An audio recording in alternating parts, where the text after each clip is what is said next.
Olá, qual era a condição do Jardim do Éden antes da queda do homem?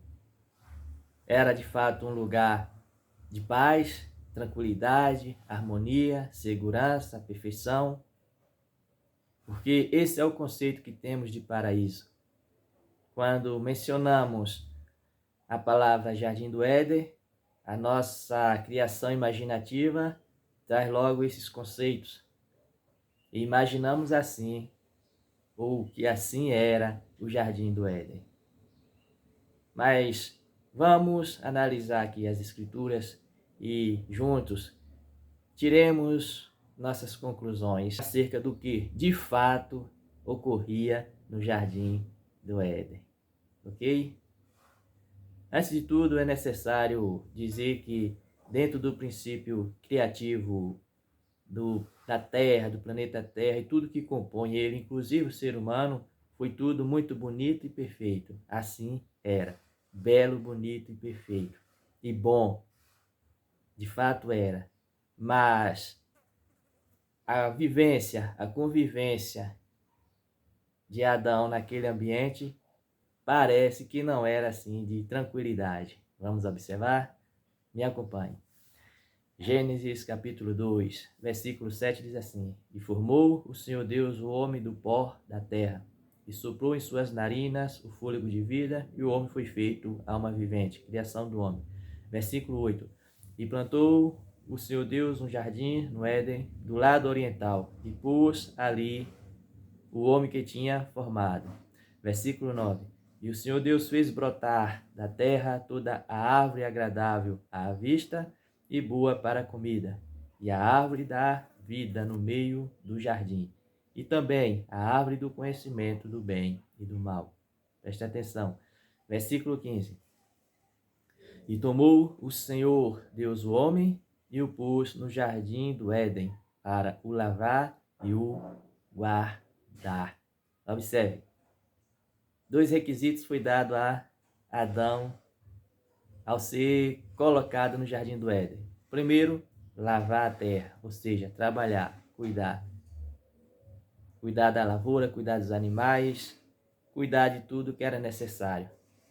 Esse era o primeiro requisito. Adão não era um homem desocupado, como a imaginação criativa de muitos pensa.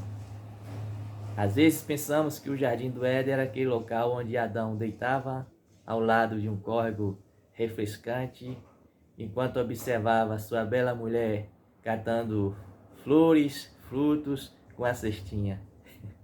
Essa imaginação já passou pela cabeça de muitos e ainda passa, mas a realidade é totalmente diferente, porque o segundo requisito qual foi dado a Adão, esse tende a complicar a situação, e foi para o guardar.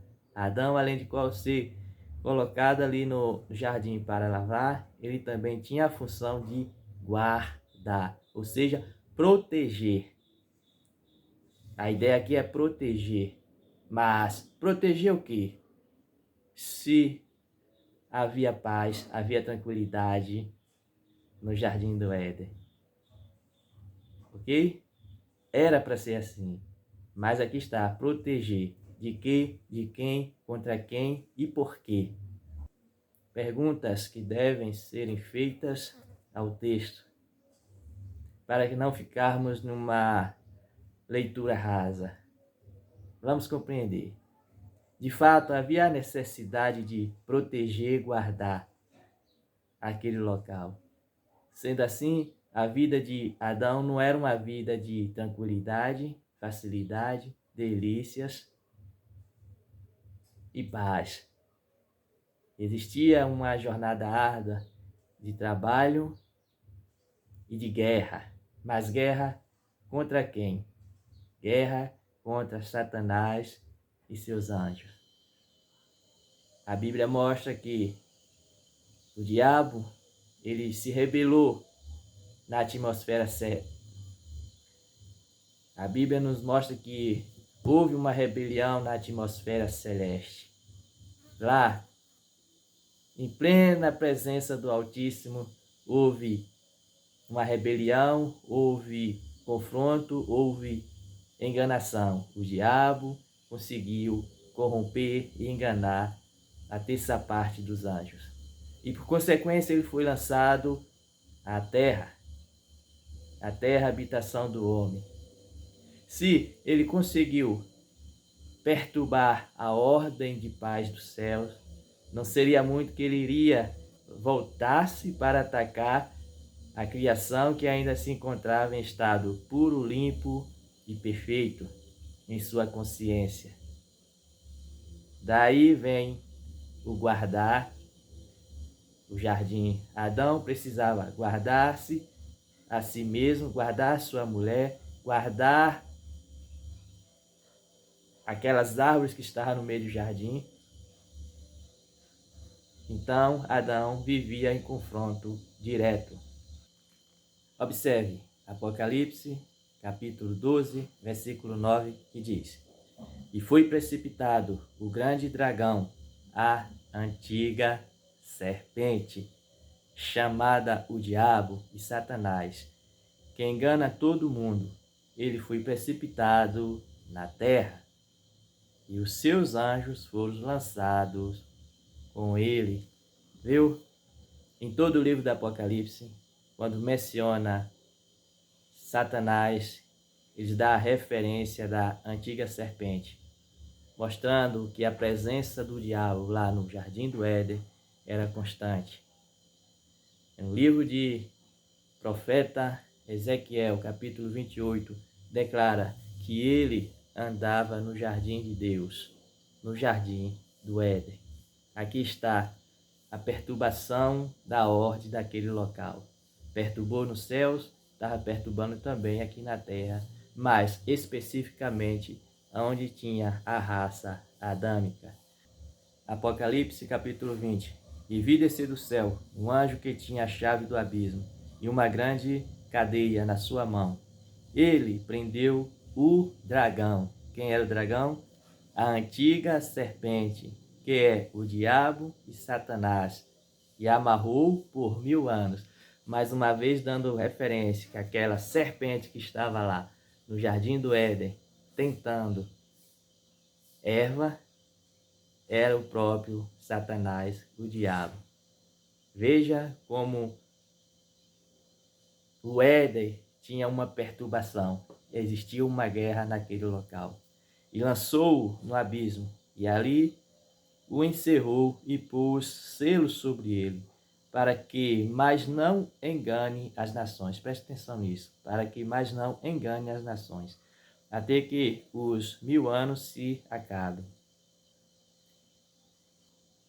Toda referência que se dá a Satanás, a antiga serpente, é acompanhado desse atributo de enganação. É provável que a batalha que se deu, provável não, é certeza, até mesmo comprovada na ação de Eva, que a batalha que se dava, a perturbação da ordem, da paz e da tranquilidade ali no Éden se dava por conta do engano, da enganação. E assim como ele, Satanás, a antiga serpente, conseguiu enganar a Eva, inclusive a Adão também, isso é um detalhe que vamos falar em outro vídeo, que Adão falhou.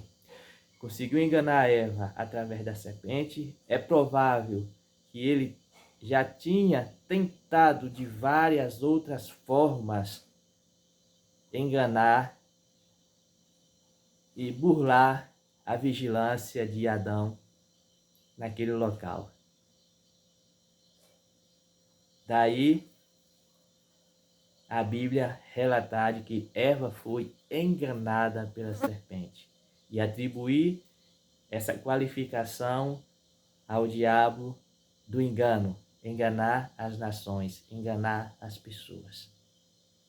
Portanto, é claro que no Jardim do Éden não era esse jardim o qual a nossa imaginação poética tende a reproduzir. Aquele lugar de tranquilidade, paz, sossego. Não era. Ali se estabeleceu um período conturbado de perseguição e guerra. Adão e sua mulher, de fato, não tinham a plena paz. Mesmo porque não encontramos nenhum relato na Bíblia falando acerca disso, mas encontramos relato na Bíblia prometendo, no teor de uma promessa futura, para que novos tempos chegue com abundância de paz. Porque, segundo a Bíblia, novos céus, novas terras serão feitas. Esses céus e essa terra, qual temos esse conhecimento, passarão. E os novos serão feitos com promessa de plena paz, onde não haverá choro, ranger de dente, maldade, perversidade, morte, perseguição, e não estará lá também a presença do diabo, a antiga serpente que engana todas as nações. Antes, é prometido que a presença do próprio Deus será o sol que vai brilhar, como o sol brilha ao meio-dia. Porque a presença do próprio Deus será a luz. Sim, isso é uma promessa futura, mas lá atrás não houve e não é comprovado que existia esse princípio, ok? Tire suas conclusões, faça seu estudo e caso tenha um parecer diferente, comente aqui porque eu quero aprender. Fiquemos na presença e na paz do nosso Senhor e Salvador, Jesus Cristo, o Eterno.